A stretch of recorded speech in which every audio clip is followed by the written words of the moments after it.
Welcome to the Gas Station Cappuccino, episode 13. Here we are. By Caffeine and Kilos, I am Danny Lehr. Beside me always is Dean Saddoris. We'll cross the table this time. Yeah, we got something between us. Yeah. Dean, you always said nothing would come between us, but... Well, I lied. Yeah. So, we have a special guest. We sure do. Would you like to introduce Yes, we have Josh Emmett here. Josh Emmett of UFC. Yes, UFC sir. fighter, amongst other things. Sacramento native. Sacramento native. Collegiate wrestler.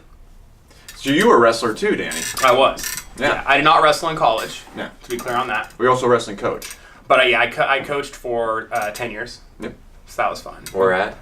In Manteca. Okay. So coached at a couple different high schools there. Okay. But Western Ranch was the main one, and then East Union and some other schools too. Okay, nice. Yeah.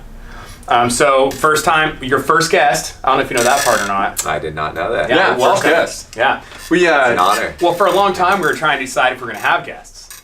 Yeah, it was up in the air. As far as like if we were gonna do it or not. But we figured, why not? Yeah. And why not start with somebody local, somebody that we know that could have some cool stuff about, insights of training and stuff like that. Well, you know what they say, right? Fuck it. Fuck it. You know what I mean? That's what I say. Yeah. So let's do it. And so what we did decide is only in-person guests. Yes. So only correct. live. So No you're here. call-ins. No call-ins. Fuck that shit. See, I wasn't sure when the Yeah, webinar yeah, going yeah. on. I was like, yeah, do you want to do a Skype or you want me to call in? And Yeah. I didn't know it was live, but In the I flesh. Like it. That's perfect. Yeah. All right. So, Well, it's not. No worries, it's not live. We're not like no one can hear this right now. oh no, it's live. But it's in person. It is in person. Well, some people live. do like live podcasts. Right. Ours isn't. Yeah, it's just tell people it is. Okay. Hey, if you're listening to this, it's live. All right. So Josh, I'm gonna be honest with you. So, you came in today, and I thought to myself, all right. So I knew that you're a fighter. Mhm. Okay. Team Alpha Male. Yes. Out of Sacramento. You walk in and you don't have any hair. And now definitely there's some razor work on the sides there. On the top though, gonna be honest, looks a little thin. I thought fighters were young guys. I thought fighters were like in their early 20s. So what's going on? How old are you? I'm 32. 32. I'll be 33 in March. Mm-hmm. I got into this sport later than most, and I started when I was 20, or I started training at least, but as far as the hair goes, it's hereditary, so I can't help myself. Danny's there. gonna be shaving his head soon. No, He's fighting it. It is coming out quick. And then I have this is the first time I've grown out a beard. I'm trying something new since It looks good. It's thick. I can't do anything upstairs. It's only Right. about 3 weeks old too. So Wow. yeah, so I can definitely grow a beard. My everyone says it looks good. They want to see it. My wife wants me to continue to grow it out. It's new, so I'm gonna kind of go with it. I always get the opposite of that. Kelsey always wants me to shave my beard off. Ah. Well, it's funny. This guy in my gym always has a beard, and his wife's always like on him to keep it. And one time he said, "I wonder what I'd look like clean shaven." And she said, "Oh, single." That's exactly what you look like. Funny. Yeah. So you started when you were 20. Started training when you were 20. Now, what did that look like? Because I know that are you counting like the wrestling as that, or did you start training a mixed martial arts at that age? No, I actually, I've been wrestling since middle school. Since I was in 7th grade, I played every sport out there. Super athletic. I always thought, like a lot of people, when you're a little kid, I wanted to be a pro athlete, and I was thinking, the NFL or MLB or basketball. But then, I got a little older. I didn't grow anymore, so I knew that was out of the picture. And I actually How tall are you? 5'7". No. Pretty short, but Now, I'm one of the taller ones on Team Alpha Male. So. I was saying, is that with shoes on or without shoes on? Oh, that's without shoes. Ah, I'm a good 5'8.5" with shoes on. Oh, 5'8" maybe. Yeah. 5'9" if you wear the inserts. Maybe. Yeah. Some dress shoes. So I actually started going into Uriah's gym in 2006, just because I've always been a huge fan of fighting, and I was watching all the pay-per-view events before it was mainstream, before the Ultimate Fighter came on. I think that was like 13 years ago. And I went into his gym. I was just taking the regular classes that the public takes, and then Uriah, he saw potential in me, and he came up to me about 3 months into it and asked if I was interested in fighting, and I said, of course, that's why I'm here. And he invited me to the pro classes. I started doing that for about a year. Then I went away to school. I went to Menlo College to wrestle, and I wanted to get my degree.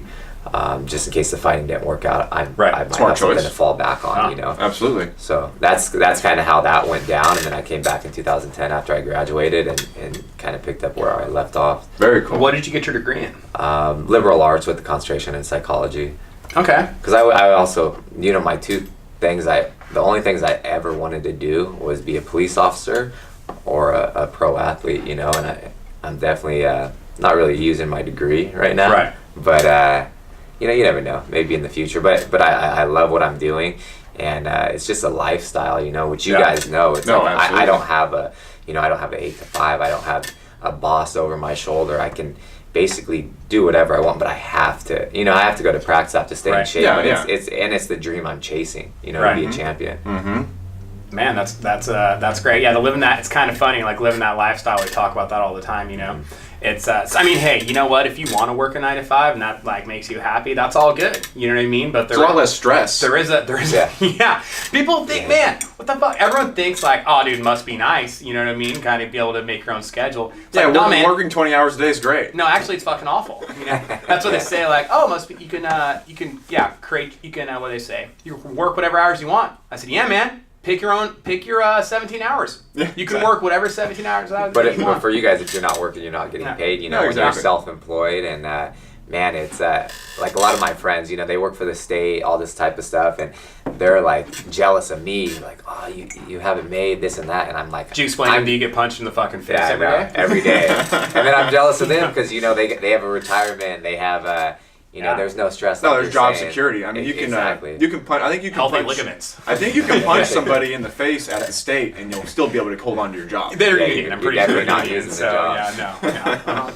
No, it's true. That's the whole thing. It's like people are jealous of it a lot of times. And don't get me wrong, it's great. I love it. Like I wouldn't trade it for anything. Like I was a PE teacher actually for 8 years before and then I stopped doing that when we got busy over here and stuff. But like I loved it. Like I loved every single day. I like this more. Like this is more. But you know what? Truth be told, day to day, like the day to day of that was fucking great. You know what I mean? Like the day to day of that might be better. Like I spend more time staring at the computer screen now than I'd ever planned on when I was a PE major. You know what I mean? However, the overall experience and the overall fun and the overall things you get to do trump that. Like you ever think about that every now and then? Like man. I could just go fucking punch a clock for 8 hours. Definitely. And that's always been my thing. Like even when I was fighting on the regional scene, I've been chasing this for such a long time. I almost got in the UFC when I was 5-0. I almost got on the Ultimate Fighter, and then it was always win one more fight, one more. So my wife and I talked. If I did not get in the UFC by the end of 2016, I was done fighting, and I was going to go, contribute to society and get a regular job and do all this type of stuff. And if I were to have lost a fight on the regional scene, I was done as well because I knew where I was at, and I knew if I lost, it would set me back, and it would take me at least a good year or two to get back to just where I was. And nothing's promised, and with my age, which we're talking about, since I got into it late, that was my choice, but I didn't want to have any regrets. And my wife is the biggest supporter. She's the one that she's like, you have to do this, you have to chase this, and here we are. So awesome. I'm super grateful. It's good to have a supportive wife. Obviously, that's probably big on your success as well. Yeah, big time. She's been there for everything, and it hasn't been easy, and we're still not there yet, but we're getting closer and closer. Any kids? Not yet. We have a French bulldog, smart. Which is that's like our son, and but we're the only ones out of our friends that don't have kids yet. Right. And I'm starting to get to that point. Is she pushing you a little bit? No, not at all. Like this is we have we see everything with our friends. We get to have a good time, play with the kids, but then we get to up and leave. You're living the grandparent life. And we have some godchildren, and so it was a true eye-opening experience when my wife and I watched our best friends kids over the weekend, and our godson and their daughter. So he's 10 months old at the time. He was sick. Lily was 5 years old, and we had to do everything. So that was Oh, That was full hands-on experience right there. I have a That's 5-year-old and a 10-month-old right now. Okay, so I understand. Same the whole thing. way. And so we, like I said, we get to feed him the bottle. We're not actually making it though. So we Right. literally had to do everything. And then he was sick, so he was up all night. We were tired. We didn't get any sleep. Then the next morning, Lily pops up at like 7 in the morning. Hi guys, and we're like, oh God.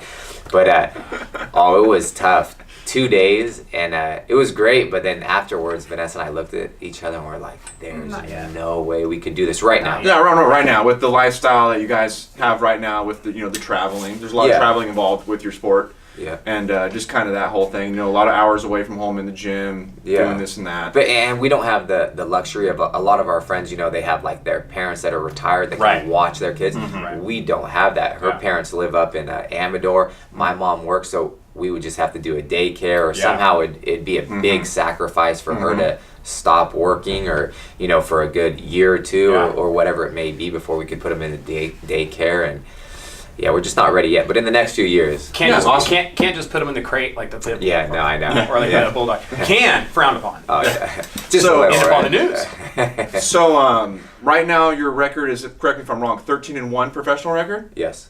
Awesome. So how many years now are you approaching, or how many fights have you had in the UFC circuit? I've had 5 fights in the UFC. Okay, cool. Very cool. And now what is your ranking in the UFC? I'm ranked 4th in the featherweight division. Very cool. Awesome. So how does that ranking system play out? Does who chooses who fights who? Is it like WWE where there's writers in the back choosing who gets what fight? No, like honestly, It's like that. probably Like, not that I'm far not off. joking. Similar. Like, No, it's just that there's so much politics involved, and there is in everything, and especially this as well. But it all comes down to the matchmakers. Joe Silva, he was the matchmaker at the time, but now it's Sean Shelby, Mick Maynard, and the boss Dana White. So whatever they kind of want. you think that you might actually get a little favor with Dana, seeing you guys have the same hairstyle now? I know, I hope so, right?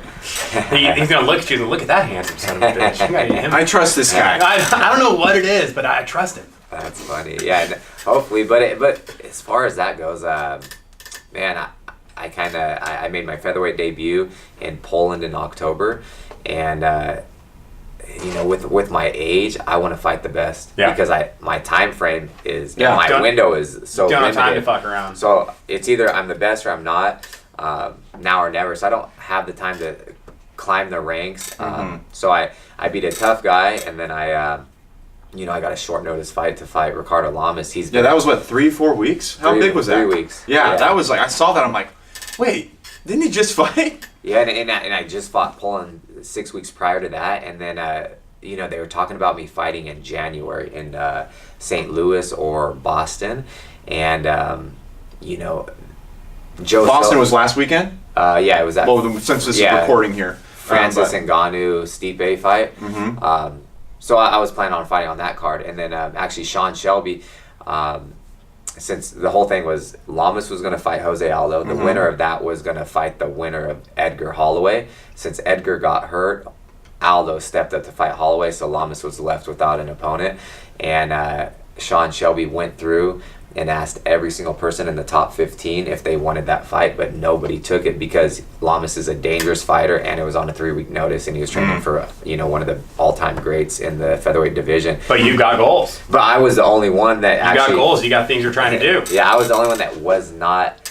I wasn't ranked, but I was the only unranked fighter's name that was thrown in the hat because he felt that I could compete at the top, and so for me it was great. You know what I mean? He felt confident in me. He wasn't trying to feed Lamas a fight by no means. And as soon as they asked me, I hopped all over. I was like, I want that fight. That's awesome. On your side, who makes that decision? Like, obviously you have a giant say in it, but like, is there a coach? Is there like I have a manager. like the team, the manager? Like, do they?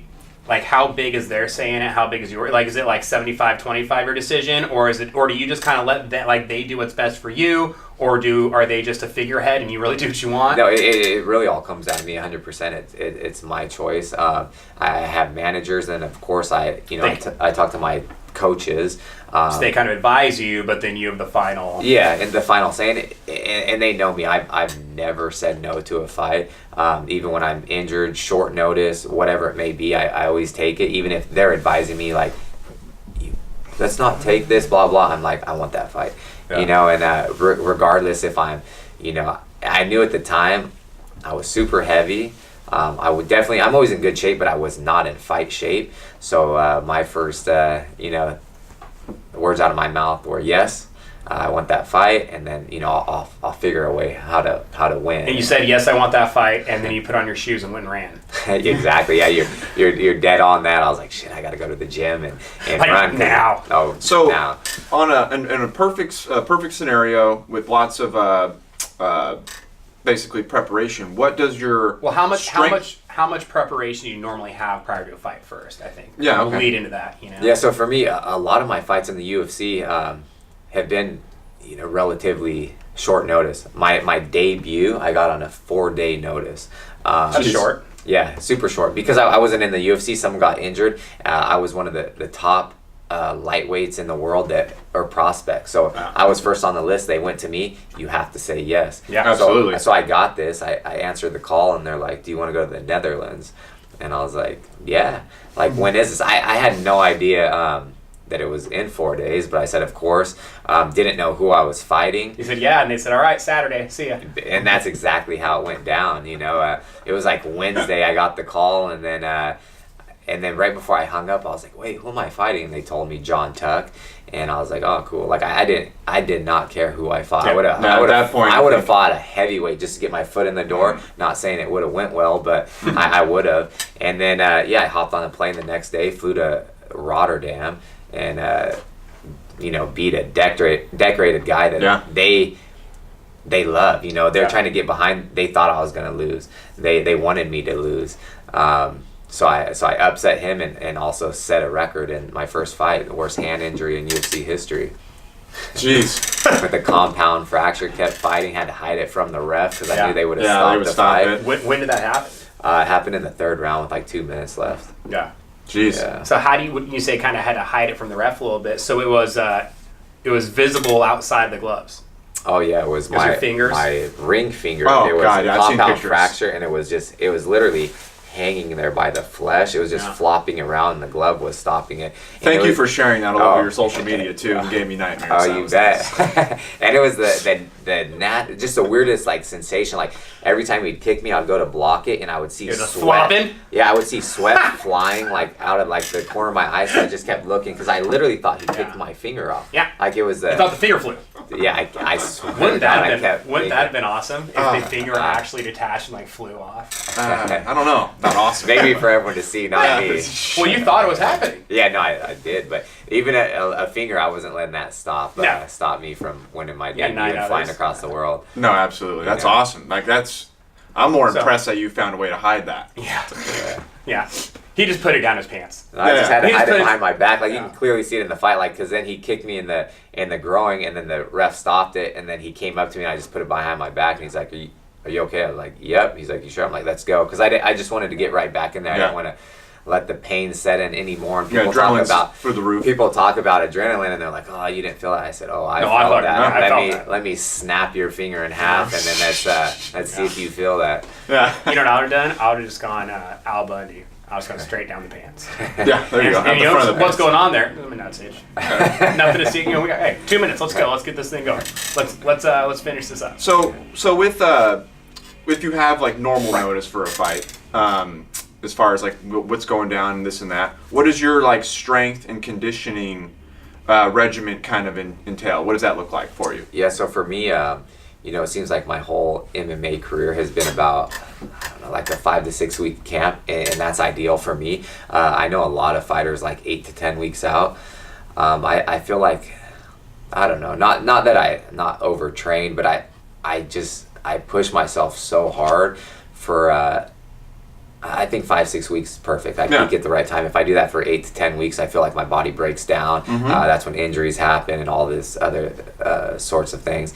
So as far as when I was fighting at lightweight, I was doing a lot of weightlifting and stuff. We do like French contrast training and stuff like that. but now since I dropped to 45s, I'm doing more endurance work. So I'm cycling more. I'm doing more swimming. When you mentioned that French contrast training, what kind of like brief overview on that? So as far as that, like from what my my coach Jay would, it was more like we'd have 4 different segments, and we'd go really like heavy weight. So at first it'd be like, say if we were doing I don't know, say we were doing deadlifts or something, or cleans, whatever. Yeah. We'd go, one circuit would be like really heavy weight. We try to move it as fast as possible. Then I'd go right into like a plyo of some sort, body weight, and then I would go into an assisted, say like, we use the bands a lot, and it would help me get up. So I'd hold that. It'd be like assisted push-ups, assisted plyo jumps, and then I would go into more just like a lighter band and just go extremely fast for like, I don't know, 7 to 8, 15 reps or something like that. But it was just from my understanding, we were just working on just being explosive, moving heavy weight. I wasn't putting on mass just because I wasn't doing tons of reps. With weight class athletes, it's different because you got to be careful. You don't want to put on a bunch of weight. And I couldn't afford to do that. And so I felt great. I felt strong, explosive, So now you do a lot more endurance type stuff. Yeah, so more swimming, cycling. I'm actually I do a lot of like body weight stuff. I still do heavy get ups just to kind of like shock your central nervous system. I do things to stay explosive. So we do a lot of plyos, heavy swings. And then we're doing a lot of interval work with like assault bikes and stuff like that. So a lot of kettlebell stuff. Yeah. Yeah, man. Kettlebells are terrible. Yeah, it is. I think people overlook it a lot. But I'd say because they only know about like the swings. They don't know about all the other millions of things you can do with a kettlebell to just make yourself feel terrible. Yeah, it's horrible. And the assault bike, man, that's the worst thing ever. When he wants me to, man, I've heard that. I've heard the nickname for that is the devil's tricycle. I like it. I've never heard it, but I like it. You guys ever do any like the ski erg or anything like that? You ever mess on one of those? I really don't. Like we have one at the gym, but I haven't messed around with it. So those are strange. It's a very weird. Like you're tired, but you can keep going. You know who's good? Actually, Aaron fucks with the skiers quite a bit. Yeah. Do you? Yeah. Because it's the easiest of the 3. Yeah. That's why you do it. But then you get like this awkward tricep pump, and then that's true. Especially abs too. Like your abs are on fire. I need to do one just for the dope tricep pump. Yeah. You can't pass up a good opportunity for a dope tricep pump. No, like you're on the beach that day, you're gonna want to hit the skier. You know what I mean? Abs, arms. Man, look at that! Look at that guy's tries. He must have done some ski erg before he got here. It looks like he got kicked by a horse. Well, very cool, very cool. So a lot of that assault bike, we just call it the ass bike in my gym. Go hop on the ass bike, sure. So on the ass bike, and then so you say endurance stuff, but is that a lot of intervals, or is that kind of just like a set distance? For that we do like intervals, but then my endurance stuff is like the long swim workouts and the cycling and running and stuff like that. But it's like long swim about what are we talking about? I have a swim coach that I work for about an hour straight, and we do different types of. An hour in the pool is a long time. Wow. And it's. I do 2 lengths. I'm done.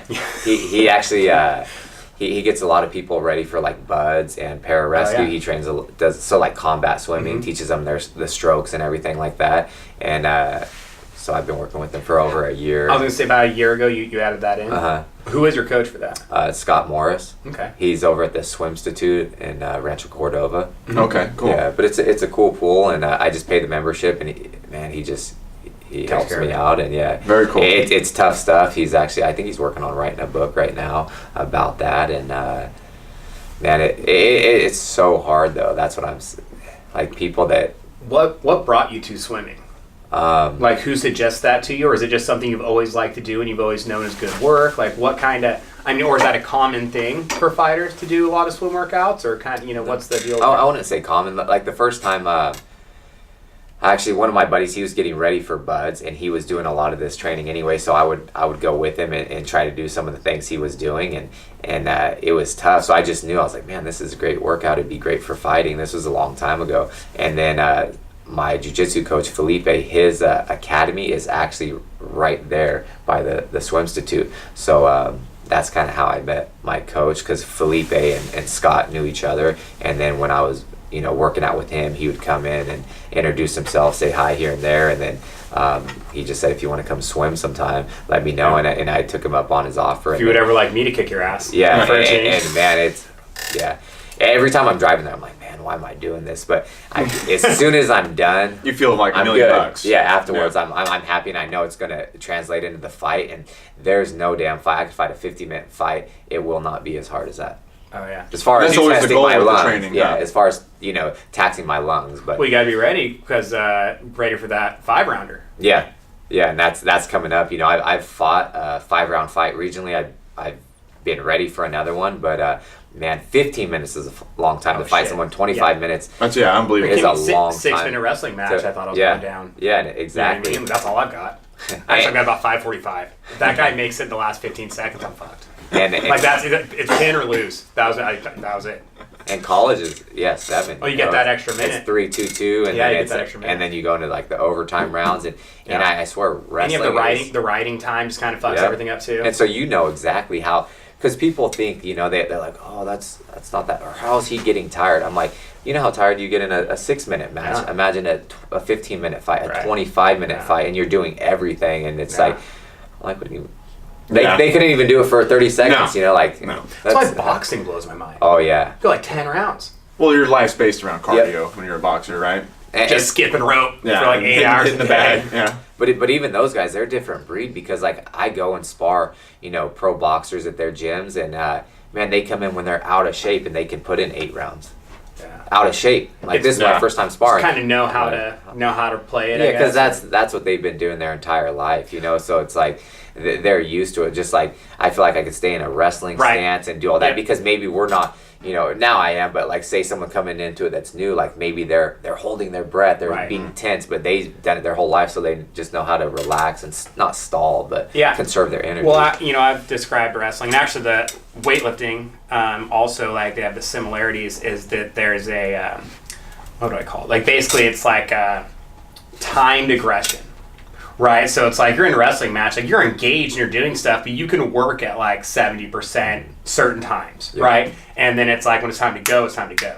Right, and so that's someone who's new or not used to doing it. They're like like gritting their teeth, like fighting the whole way. When it's like, nah, man, like right now you're setting something up, right? So when you're setting something up, you can be working at 70%, and then to be you need to be able to flip that switch to 100, right? Mm-hmm. It's like in weightlifting on a clean or a snatch, like you're not ripping straight off the floor as hard as you can, because you're gonna end up out of position, right? So it's like you go.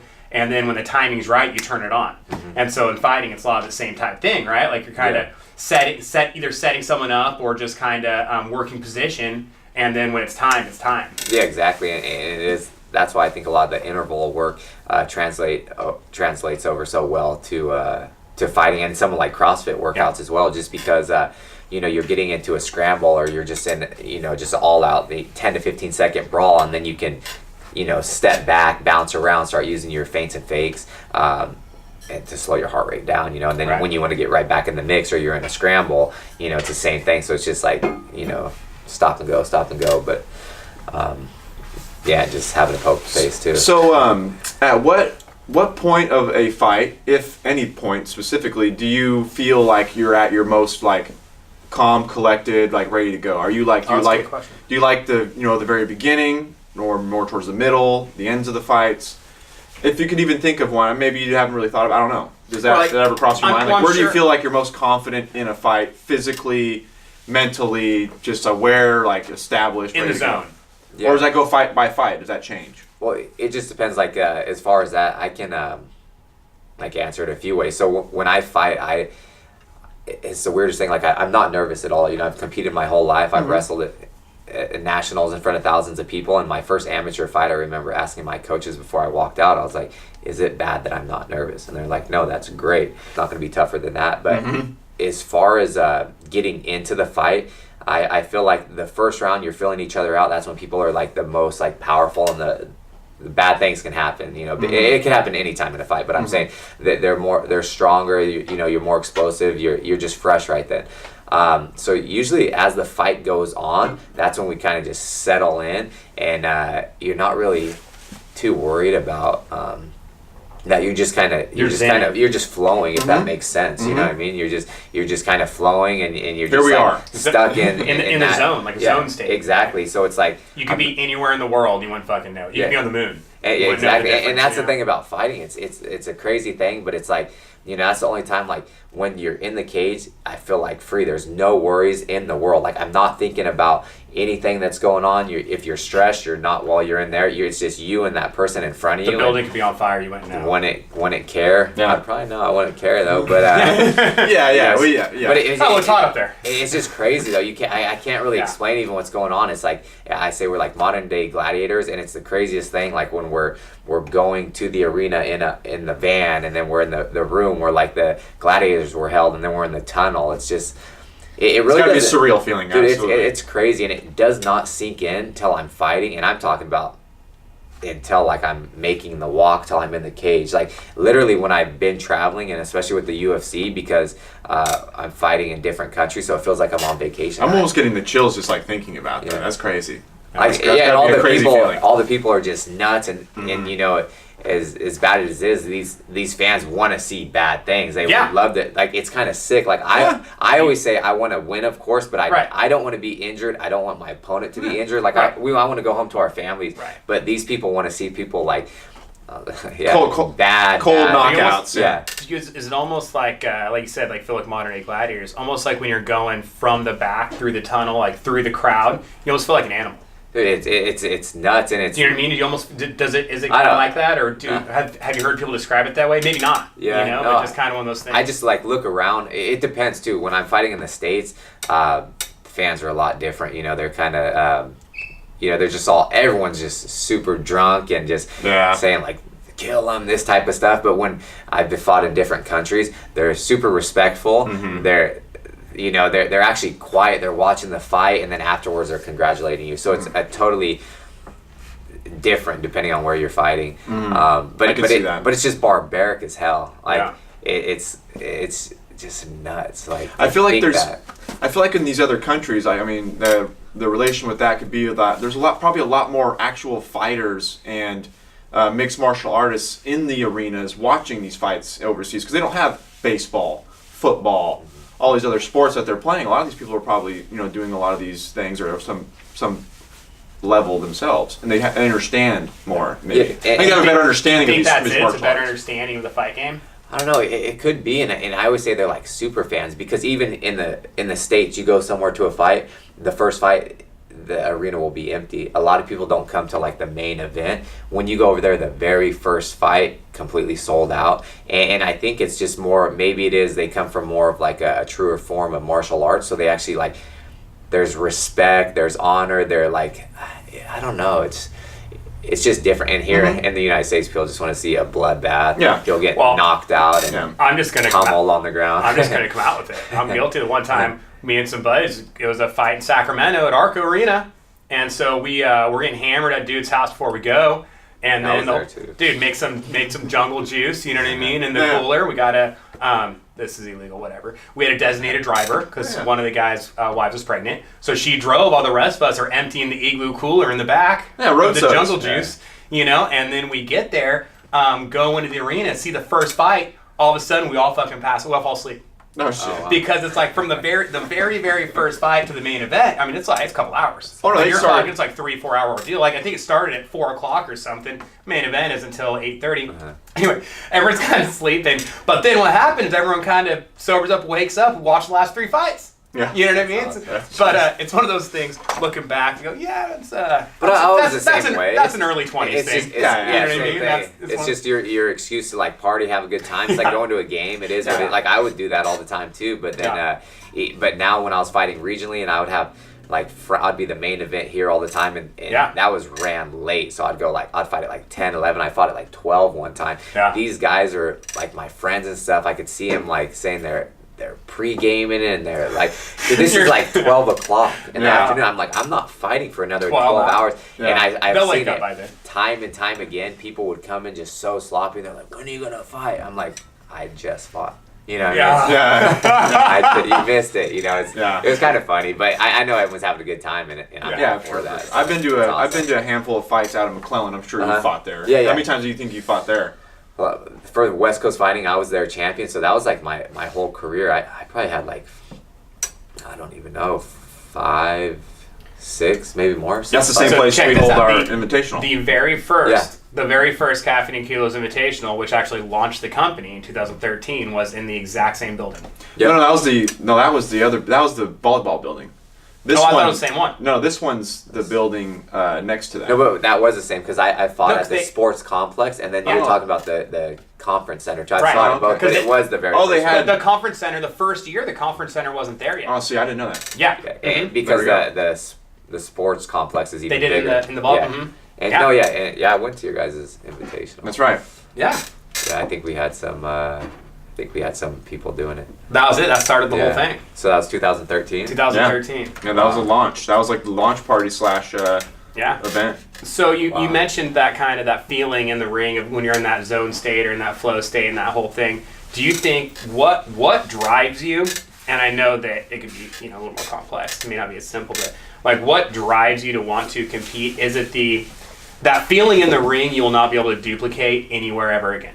That's just, it's like, or it would be very difficult to, right? You know what I'm saying? So is it that feeling in the ring that you know is so special? Is it obviously the winning, driving to win and the drive to be a champion and everything. But like, what is it that drives you to compete or to want to be the champion? Like, what is it that drives you? As far as what drives me is, first and foremost, is financial freedom. That's why I know I become the champion. I'll have that, just a lifestyle. I can do whatever I want. We'll have money so we can buy a house, start a family, do all things that, requires money. We won't have as much stress. But as far as like in the fight, and to be honest, in the fight, like I'm not having a good time. It's like people think like, oh, you and I don't really tell people this much, but it's like they'll be like, are you excited for your fight? And I'm like, yeah, I go with it, but no, I'm not excited to go. It's a job. Yeah, exactly. I'm gonna go fight someone, get punched, possibly hurt, and it's a dangerous, very dangerous hobby or profession, whatever you want to call it. And so I'm not having a good time in there, but winning is the highest high you can ever achieve or just experience, you know what I mean? And that's what I'm chasing. It's just it's weird too, because it's like now that I'm like fighting more, this will be my 3rd fight in 4 months. It almost becomes like February 24th. Yeah, it becomes like it's almost like a drug, fighting. It's like when I want to get back in there because I want to end game. You're looking at your account and it just keeps going up and you want more and more and more. And that's what I'm chasing. And now that I'm getting so much closer to my ultimate goal, I really believe I'm 1 fight away from the title. Who are you fighting February 24th? Jeremy Stevens. That's a bum. So he's I've been watching that guy forever. He's been in the UFC for 11 years. Yep. He has over 40 pro fights, 27 of those coming in the UFC. He fought the who's who at 55s, 45s. But he's never fought anyone like me. So I'm gonna go take it to him. And even though like I'm ranked above him, like rankings mean absolutely nothing, and you guys know that. Well, like you're saying, your first fight, you run ranked. Yeah, and I came in and I beat a guy, and then this last one, I was the biggest underdog, and that was like one of the biggest upsets of 2017, and everyone's counting me out, except literally my coaches, family, and friends, Does being the underdog in a fight drive you at all? Or do you just not give a fuck? Yeah, I really don't care. Yeah. I really I could care less, and even in college, I've upset, like I've been on I've upset like the number 4 ranked guy in the country and stuff like that, and anybody can lose on any given day, like even... My thought process is, okay, I'm going to fight this guy that's ranked last in the division, or I'm going to fight the very best person. No matter what, they're risky fights. They're the top guys in the world. Even a fight on the street, it's like someone could just land a lucky punch and they could win 9 times out of 10. That's not going to happen. But it's a fight. Like anything can happen. So I want to hear just real quick, kind of, or it doesn't have to be real quick necessarily, but just average day for you. Or one, are you currently in a camp for that next fight? Oh, yeah. Like there are more people that are like you than you think. Like I try to do, especially when we're traveling and especially like fight week and doing other stuff, I try to do a lot more, but otherwise I feel like it'll be a lot of the same shit, just boring to people. That's why I don't do it. Yeah. Well, you know what's more entertaining to people though, or what it would be more entertaining then, is their own boring ass life. Like everybody feels like they do the same thing every day, so it's like, oh, well, this guy do every day? You know, and even if it seems boring to you, it's boring to you because you do it every day. Yeah. However, like these other guys, they got their own shit going on every day, and they're like, so it's interesting then. Some dude's sitting in a fucking cube, like filling out his TPS report. Like he'd be fired up to see you like suffering in the pool, making coffee. You know what I mean? There's that idiot making coffee again. That's good. You know, I also like coffee. Yeah. Yep. So Awesome, man. awesome. Yep. So guys, check out Josh Emmett. Also, February 24th.